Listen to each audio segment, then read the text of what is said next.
नमस्कार दोस्तों। तो आज की इस वीडियो में हम देखने वाले जो हमारे पास इक्वेशन ऑफ मोशन होती हैं। हमारे पास इक्वेशन ऑफ मोशन है वो तीन होती है। फर्स्ट इक्वेशन होती है v बराबर u plus a t. Second equation होती है एक्स बराबर यू टी प्लस एक बराबर a t square. Third equation of motion होती है v square equals to u square plus two a x. जहाँ पर जो अलग अलग टर्म है उनका जो यू होता है वो होता है हमारे पास इनिशियल वेलोसिटी, जो वी है वो होता है फाइनल वेलोसिटी, और जो टी है वो होता है टाइम पीरियड, जितने टाइम तक फोर्स लगा वो टाइम पीरियड। उसके बाद एक्स है यहाँ पर, ये है डिस्प्लेसमेंट। यहाँ पर एक्स डिस्टेंस को रिप्रेजेंट नहीं करता, यहाँ पर एक्स है हमारे पास डिस्प्लेसमेंट। अब देखिए हम इसको मोशन ऑफ इक्वेशन है वो कैसे ड्राइव कर सकते हैं। इस वीडियो में हम जो फर्स्ट इक्वेशन ऑफ मोशन है उसको ड्राइव करेंगे। इसके लिए हम इंटीग्रेशन का सहारा लेंगे। अब देखिए सपोज कीजिए जो हमारा मोशन है वो कांस्टेंट एक्सेलरेशन में हो रहा है। तो हम जानते हैं एक्सेलरेशन क्या होता है, change in velocity with time dv upon d t, ये होता है हमारे पास एक्सेलरेशन। तो इसके लिए हम क्या कर सकते हैं, मान लीजिए ये हमारे पास कोई कार है, ये हमारे पास कोई कार है, यहाँ पर ये कार है। इसकी जब टाइम जीरो है तो इसकी जो इनिशियल वेलोसिटी है वो यू है, हमने मान लिया। और ये कुछ समय बाद ए एसलेशन द्वारा, एसलेशन वो कांस्टेंट है तो ए एसलेशन द्वारा किसी टाइम टी टाइम बाद ये मान लीजिए यहाँ पर पहुँच जाती है। और यहाँ पर इसकी जो फाइनल वेलोसिटी है वो है वी। अब देखिए हम इक्वेशन ऑफ मोशन कैसे फाइंड करेंगे। फर्स्ट हम जानते हैं कि एसलेशन क्या होता है, acceleration equals to change in velocity with respect to time. तो यदि हम इसको इधर ट्रांसफर कर दें तो क्या होगा, डीवी क्या होगा, dv equals to a d t. अब इसको हम दोनों तरफ इंटीग्रेट करेंगे। अब देखिए इंटीग्रेशन की लिमिट है वो क्या रखेंगे हम, जब हमारे पास यहाँ इधर इंटीग्रेशन हो रहा है टी के रिस्पेक्ट में, यहाँ पर टाइम है, यहाँ पर वेरिएबल वेलोसिटी, यहाँ पर टाइम है। तो ये जब टाइम हमारे पास जीरो है, जब हमारे पास टाइम जीरो है तो वेलोसिटी क्या है, वेलोसिटी है यू, इनिशियल वेलोसिटी है। और जब टाइम टी हो जाता है, जब हमारे पास टाइम जीरो था तब वेलोसिटी यू थी, और जब टाइम टी हो रहा है तब वेलोसिटी क्या है, वी।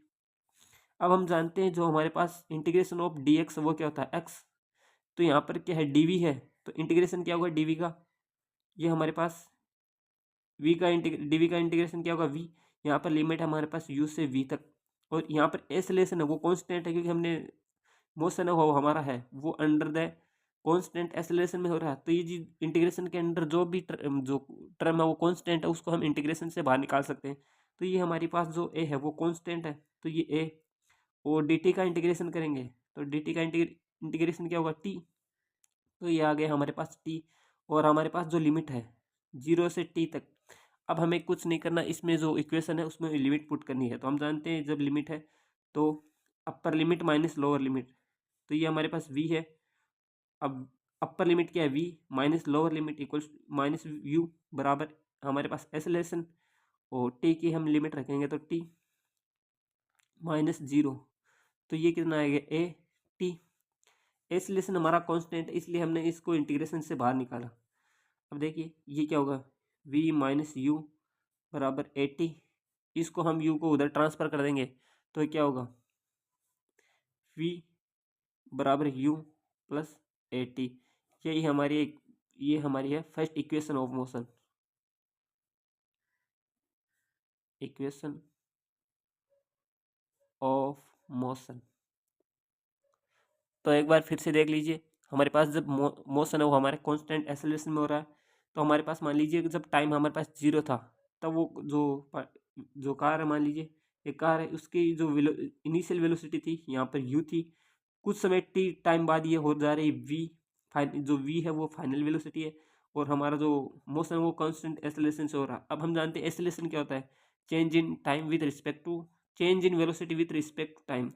अब ये हमारा एक्सेलरेशन होता है, इसको हमने जो डी टी है उसको इधर ट्रांसफर कर दिया, दोनों तरफ इंटीग्रेट कर दिया। ये हमारा एक्सेलरेशन कांस्टेंट था, इसको हम ऐसे भी लिख सकते हैं एक्सेलरेशन कांस्टेंट है। यदि कांस्टेंट टर्म हो उसको हम इंटीग्रेशन से बाहर निकाल सकते हैं। ये तो ये हमने इसको बाहर निकाल दिया, ये डी टी।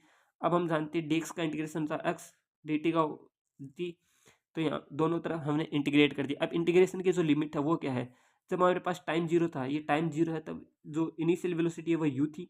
जब टाइम टी हो जा रहा है तो फाइनल वेलोसिटी क्या है, यू वी। हम दोनों तरफ इंटीग्रेट किया, डी का इंटीग्रेशन वी आ गया, टी का इंटीग्रेशन टी आ गया। दोनों तरफ लिमिट पुट की और इसको सोल्व किया, तो हमारे पास लास्ट इक्वेशन क्या आई, v बराबर यू प्लस ए टी। यही हमारी फर्स्ट इक्वेशन ऑफ मोशन होती है, v equals to u plus a t, जहाँ पर v जो हमारे पास है v होता है फाइनल वेलोसिटी, u है हमारे पास इनिशियल वेलोसिटी, और a है एक्सेलरेशन। एक्सेलरेशन हमारे पास कांस्टेंट है, और t है टाइम पीरियड। t हमारे पास है टाइम पीरियड। तो होप करते हैं ये आपको समझ में आएगा कि इक्वेशन ऑफ मोशन है वो कैसे ड्राइव करते हैं फर्स्ट इक्वेशन ऑफ मोशन। इससे अगले वीडियो में हम देखेंगे सेकंड इक्वेशन ऑफ मोशन, उसके बाद देखेंगे जो हमारे पास थर्ड इक्वेशन ऑफ मोशन है वो कैसे ड्राइव कर सकते हैं। तो होप करते हैं आपको ये समझ में आया होगा। वीडियो अच्छा लगे तो लाइक करना, शेयर करना और चैनल को सब्सक्राइब करना न भूलना। So thank you for watching this video.